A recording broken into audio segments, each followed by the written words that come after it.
Thank you very much, FFBC Choir. You always amaze me. Sounds like a record. A good one, not a broken one. How are you today, brethren?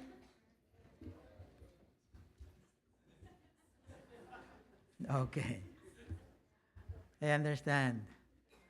Tough morning for you, but praise God, we are here and we've arrived safely. Amen? Praise God for His protection.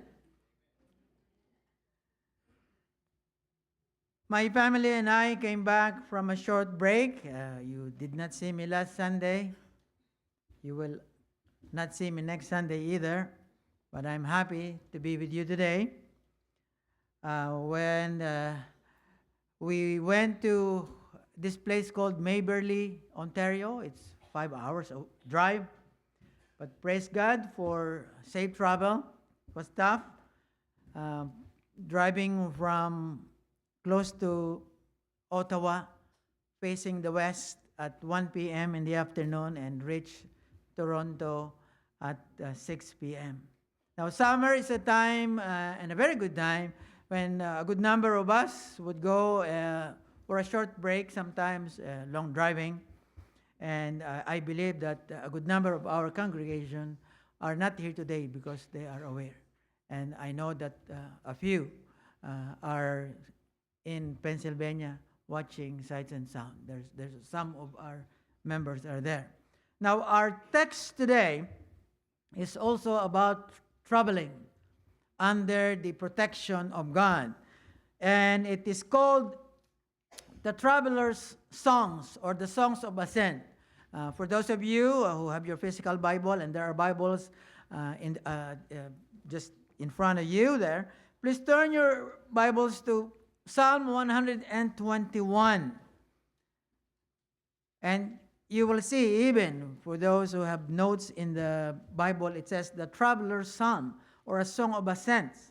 And basically, there are a few of them from Psalm 120 all the way to Psalm 134. They are what we call, or what they call, the Jewish community, especially at that point in time, the Traveler's Songs, or Song of Ascent. And they go through these pilgrims everywhere from all areas in Israel, and they would go to Jerusalem. And it is a song that is also being used in the great feast when they go down to Jerusalem, if you're coming from the north. In Deuteronomy chapter 16, verse 16, and even in Exodus chapter 23, you would see the three great feasts that they observe: the Passover feast, the Feast of Weeks, or the Shavuot, and also the Sukkot, which is the Feast of Booths, or Feast of Tabernacles. These are the three important ones. And as they travel down to Jerusalem, they would have these songs. And majority of these songs are written by King David, but Psalm 121 it could be his, but it doesn't say that it is his, but highly likely he wrote it. And the Lord promises to protect all of us and to be with us always. That text is for us believers. As the Song of Ascent were given to the pilgrims, but the promise of the Lord Jesus Christ, especially in his prayer in John chapter 17, is to protect us. And then in the end part of the Great Commission, the Lord Jesus Christ says that I will be with you always. So it is my prayer that the Word of God will give us fresh assurance and confidence as we go out from church to work to school and everywhere, even doing groceries and stuff. When you go out, we have God who watches over us and protects. Let's pray.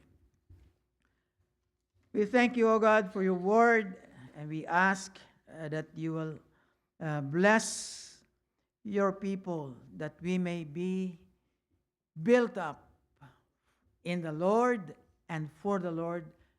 And in his name, I ask that you will help your people Help your servant that he may speak well of you and for your honor and glory alone. I pray all these things with thanksgiving in Jesus' name. Amen. Now the title is Yahweh is your protector. Yahweh is your protector.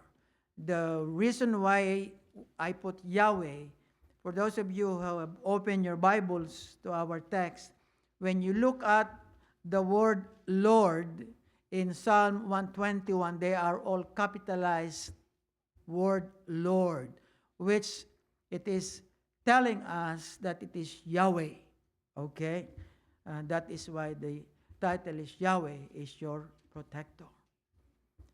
And the first point is that Yahweh keeps you from falling, or the Lord keeps you from falling, from verse 1 to the first half of verse 3. At verse 1 it reads, I lift up my eyes to the mountains. Where does my help come from? My help comes from the Lord, the maker of heaven and earth. He will not let your foot slip.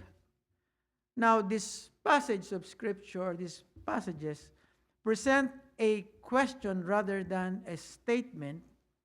The first part, where it says, where does my help come from? And as a pilgrim, he sees the hills of Judea, and for those of you who've been to Israel, you know what I'm talking about. When they see these hills, this is part of their prayerful statement which says, I lift up my eyes to the mountains.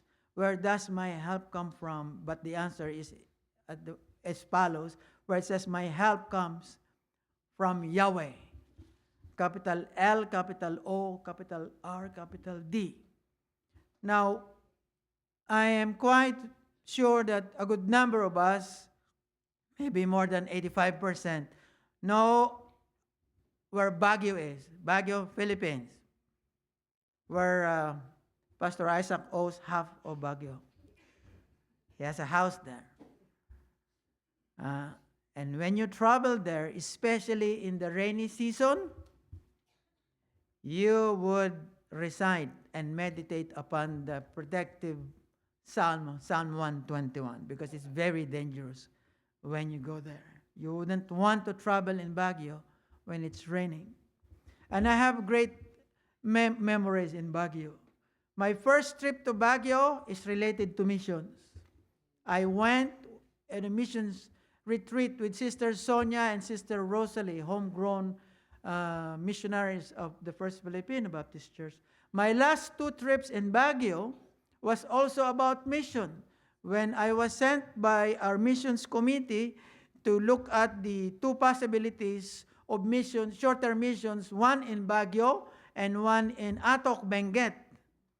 And then the last trip that I had in Baguio was also related to missions, when I visited Sister Elby and the team. And Pastor Isaac at that day was really, really sick. But praise God, the Lord protected them and enjoyed the shorter mission in Baguio, which is this mountainous part of the Philippines, a significant reference in my life. I still remember right now that I spent my 40th birthday in Baguio. We must consider that there are historical references in our lives, and our text brings forth great historical references from the psalmist's viewpoint and his community. And he has a good point, because hills and mountains, like for example Mount Sinai, Mount Zion, or Mount Olives, or Mount of Olives, these were areas that the Lord used a great meeting place. For example, in Mount Sinai, the great 10 commandments were given at this wonderful place. And the Lord descended to the top of Mount Sinai and called Moses to the top of the mountain, and he gave him 2 tablets with God's commandment. We see that in Exodus chapter 31 and chapter 19. And they were enumerated in Exodus chapter 20. And it is the same area where Mount Sinai is located, where the people of the Jewish community came from the great Exodus. They spent 40 years in the vicinity, and they have experienced the greatness and the goodness of God. Now, how about the Mount Zion? It is the highest point in ancient Jerusalem, and the word Zion connects to so many wonderful things related to the chosen people of God in the Old Testament. In Psalm 48, verses 1 to 3, please turn your Bibles to that. Psalm 48, verses 1 to 3, and the Word of God reads, "Great is the Lord, and greatly to be praised in the city of our God, in His holy mountain. Beautiful elevation. The joy of the whole earth is Mount Zion, on the side of the north, the city of the great King. God is in her palaces. He is known as her great refuge." And Bible scholars says that it is in this area where the great exchange took place. Remember the story of Abraham and Isaac in Genesis chapter 22. And I read verse 13 and 14. "Then Abraham lifted his eyes and looked, and there behind him was a ram caught in a thicket by its horns. So Abraham went and took the ram and offered it up for a burnt offering instead of his son. And Abraham called the name of the place Jehovah Jireh," which we quote a lot of time. "The Lord will provide, as it said to this day, in the mount of the Lord it shall be provided." And it is related to the great Mount Zion. How about Mount of Olives? It is another wonderful site. Many events in the Bible, and will be the site of yet future events. Remember the time after the Lord's Supper, and He went to this place, the Garden of Gethsemane. The Garden of Gethsemane stands at the very foot of the Mount of Olives. And in Matthew chapter 26, 36, it says right there, when the Lord Jesus Christ prayed with the other three disciples being present, and Jesus is coming back. Where do you think He'll be coming back? He'll be coming back on the Mount of Olivet, or Olives. Turn your Bible to Zechariah chapter 14, verse 4. Zechariah 14, verse 4. It says, "On that day, His feet shall stand on the Mount of Olives that lies before Jerusalem on the east, and the Mount of Olives shall be split into from east to west by a very wide valley, so that one half of the mount shall move northward, and the other half would move southward, because the King of Kings will come back for the second time." Hallelujah, amen. Now you see that there are significance and important historical references, at least these hills, and there are many more in the scripture, and the pilgrims would enjoy and just looking at these mountains. On the other hand, which is also somewhat connected, but rather negatively, to the pagans and apostate Jewish who worship other gods at the shrines in the hills or high places. In 2 Kings chapter 16, 2 Kings 16, King Ahaz of Judah, he did not walk in the ways of his father David.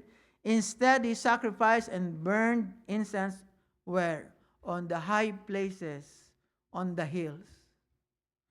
So there's the negative side at the same time. And these days, we are aware that there are many people in the world that regard mountains as sacred places, and somehow they worship the sacred object of their worship, which is unbiblical. However, the writer of the book of Psalm looks way above the hills. Yes, he could see the hills, but his focus is beyond that. And there is a wonderful promise. Please take a look in Jeremiah chapter 3, verse 23. Jeremiah 3, verse 23. And this is the word of the Lord. Truly, in vain is salvation hope for from the hills and from the multitude of mountains. Truly, in the Lord our God is the salvation of Israel. Wonderful text. Amen. Now, verse 2 affirms when it says, my help comes from the Lord, the maker of heaven and earth. The psalmist acknowledges that his helper is the Creator himself. And his help comes from Yahweh. Now, the word help signifies protection for these travelers. Now, verse 3, it reads, he will not allow your foot to be moved. He will not let your foot slip. That is in the New American Standard Bible. Now, the word move in King James is translated as slip. Both of this translation are good and complementary, even at the ESV, if you have used ESV right now, which truly applies protection for the pilgrims. And we are aware that the Bible tells us that Canaan, or the Promised Land, is mountainous region. As the pilgrims come to Jerusalem, it makes no difference if they come from the north or from the south or from the east or from the west. The west, they will go through rugged hills. Now, under the circumstances, it's not so hard to slip or to fall, or at worst, you could sprain your ankle, and the really worst one is to break your leg. But praise God, because we have many brethren who have went to travel in Israel, and they came back safely. Amen? And yeah, a good number of them are here this morning. Now, I'd like to remind you again, at least to those who love and can go to hiking, August 16. We go again, and there's a special place where we go. It's called the Summit Hill. It is the highest point, actually, of the hiking. And you could see, when you're up there, you could see Lake Ontario all the way to from. You could even see downtown, like the CN Tower, you could see from up there. It is beautiful when you're there. And you know, some of the pilgrims related to our text may have wandered away spiritually when they gaze upon the wonderful hills and saw the high places of worship. And instead of worshiping the one who created, they worship the creation. But I tell you, for those of you who have not been to Summit Hill, please come on August 16. When you go up there, good breakfast. When you come down, good lunch. Praise God for the promise in verse 3. It covers not only the physical well-being, but more so for the spiritual being of God's people. The Lord provided care, and His provision, yes, in the chosen people of God in the Old Testament, but we are also chosen people, a royal priesthood, right? It says, we did not replace the chosen people in the Old Testament. We are just a part of the church, a holy nation, right? In the book of Peter. But there's a beautiful promise in Jude 24. Jude 24. This is related, big context for all of us, where it says, the Lord is able to keep you from falling, and that is a big umbrella. It's not only when you travel, it's for our spiritual life, more so. And however, this verse does not guarantee that you will never fall, because you and I know that we do. But the great news is this. Turn your Bible to Psalm 37, verse 24. Psalm 37, verse 24. Psalm 37, verse 24, where it says, though he fall, he shall not be utterly cast down. Why? For the Lord upholds him with his mighty hand. That is God's promise. Now, the second point is this. The Lord keeps you, or Yahweh keeps you in His sight. Verses 3 to 6. He who keeps you will not slumber. Behold, He who keeps Israel will neither slumber nor sleep. The Lord is your keeper. The Lord is your shade on your right hand. The sun shall not strike you by day, nor the moon by night. He who watches over you will not slumber, because God is watching you and watch over you. In the ESV, the Bible that you're holding with you right there, you would see the word keep 6 times, almost once in every verse, which tells us the faithfulness of God, which primarily means that He will protect us. Practically, in order for everyone to do that, He would also need to be watched, right? In Psalm 32 verse 8, it says, I will instruct you and teach you in the way you should go. I will guide you. What does it say? With my eye. That's the Lord's declaration. I will guide you with my eye. Of course, it is figure of speech, but it means continuous protection from the watchfulness of God. He who watches you will not slumber. Indeed, He who watches over Israel will neither slumber nor sleep. And it's the same God that you and I worship today. If He watches those people in the Old Testament, the same God in the New Testament who would watch over you 24/7. When the pilgrims camped for the night and were sleeping in a strange location, God doesn't sleep, but He watches over them. Imagine this, when they do pilgrims, it's not only few. They go there with great number of people. Imagine if there's 1,000 tired people sleeping and half of them is snoring. What kind of music are you going to hear? But it doesn't bother the Lord, because when you are snoring, you are sleeping well, right? And when they're snoring, the reason why they're snoring, because they feel safe, because the Lord is watching over there. It says, the Lord is your shade at your right hand. Verse 5, the sun will not harm you by day, nor moon by night. Now, I read this in the NIV version. Now, you would, if you are listening, I have used at least 4 translations so far. By way of practice, it's always good to use many translations. The interpretation is the same, but it becomes more enhancing. Now, this passage of Scripture in verse 5 and 6 symbolizes God's abiding presence. He is like your shadow. You can never stay away from your shadow. God is like that. You can never stay away from the watchful, providential care of God, because He says that I will be with you always. That is the Lord Jesus Christ's promise to us. It also means that the Lord will be the shield of His people. He protects us from harm, especially during those times.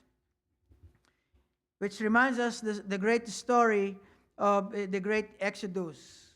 You know, from Exodus chapter 1, the Lord was watching His people. From the birth of Moses, and in the 2nd chapter of Exodus, when it says right there that God looks down at the condition of His people in Exodus chapter 2, verse 25.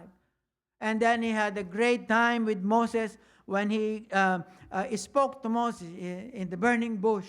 And thereafter, you would see all the way to Exodus chapter 14, where you would see the providential care and protection of God. And in their trouble in Exodus chapter 13, verse 31, the Lord says that He went before them by day in a pillar of cloud to lead them along the way. So that there's also the pillar of fire to give them light, that they may travel by day and by night. It is the same God who protects us and watches over us. And finally, the last point is that Yahweh keeps you from harm. From verse 7 it reads, "The Lord will keep you from all harm. He will watch over your life. From the time you were born and the time you're promoted to glory. The Lord will watch over your coming and going, both now and forevermore. From the time you open your eye and go about your day, the Lord will protect you."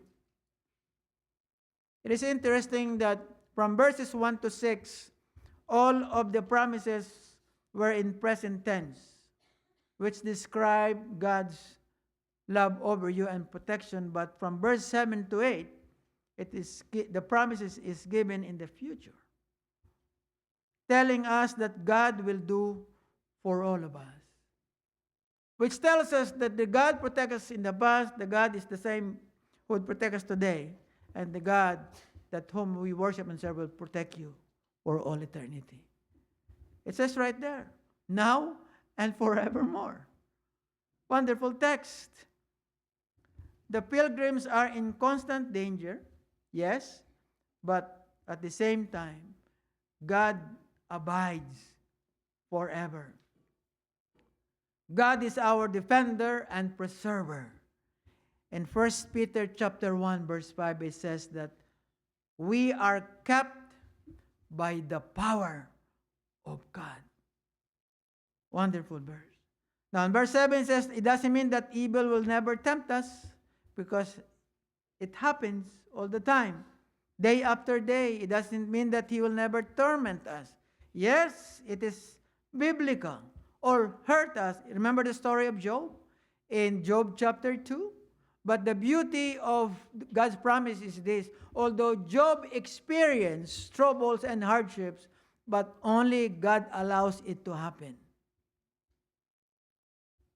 Whatever you and I experiences, to the point that the evil one, the enemy, will torment us or to do something about us, but he can only do something that God allows it to happen. He cannot do beyond that. Why? Because it tells us that God will always in control of everything. He's a sovereign God. The going out and the coming in translates the expression in Hebrew, which is the one who watches over you daily, in and out. Going out referred to a man's leaving home in the morning to go to work, to go to school, and coming in referred to his returning home after all of the activities that we do on a daily basis. The same promise to all of us. Throughout all of the activities of the day, it could be short, it could be long. Don't be too confident about your strength that you will say that I'm healthy, I'm okay. You know, sometimes from where you are sleeping all the way to the bathroom can be a great chore. I hope that you will never experience gout. If you experience gout, you will know what I'm talking about. 1 meter is equals to 100 meter long. But God is the one who protects. The time you came out from your house doing your chores or groceries, don't put your confidence in your car or in your health. For those of us drivers, how many times did God save us from a possible accident? Our confidence and our protection is from God alone. Amen. Now the question is, what are the circumstances that you are facing these days? You and I know that Canada is not as safe as it used to be. Time and time again, if you're watching CP24, you would see home invasions. How many phone calls do you get or text? Scammers is every day. And police says, don't ever say yes when they ask you over the phone. Never to say yes. That is a door for you to be scammed simply by saying yes. This is from the Toronto Police. And the Toronto Police are warning the public about the rise in pickpocketing, especially to those of you who are, you have backpacks. Never to put your cell phone or your wallet or important gadgets. This is from the police. Yes, the police is telling us because of the pickpocketers and advising people to be vigilant, especially in the crowded area. How many times that we know of loved ones lost? Used to be no one can use the phone when you lost the phone, but these days they can use, they can do, they fix it now. That's why imagine for those of you who have iPhone number 15, I think, is it 15 or 16? 16, I lost count. All I know is more than $2,000, right? There, can you imagine one day? Just like that. Our neighborhood is not safe anymore as it used to be, especially to those who work at late night. You may not feel very safe. We don't have to go too far away. 20 meters behind me is our church parking lot. I don't have to tell you who lost his car one day there. It's not the safest area. But the Bible still tells us this way. In Psalm 46 verse 1, God is our refuge and strength, an ever-present help in trouble. Hallelujah. And the Lord Jesus Christ is our great shepherd. He keeps you from falling. He keeps you from his sight. He keeps you from harm. And I would like to leave with you one final passage in the scripture in 1 John 5 verse 18, where you will see, where it says there that we know that Yahweh protects everyone who has been born of God, and the evil one does not touch him unless it is permitted by God. Hallelujah. Let's pray. Father, thank you for your abiding presence and your providential care to your people, which give us the confidence from the moment we open our eyes as we go out and we come back to our respective homes. We have the great God who is the maker and the creator of the universe. That powerful God is the one who also will protect us from our troubles. In Jesus' name I pray. Amen and amen.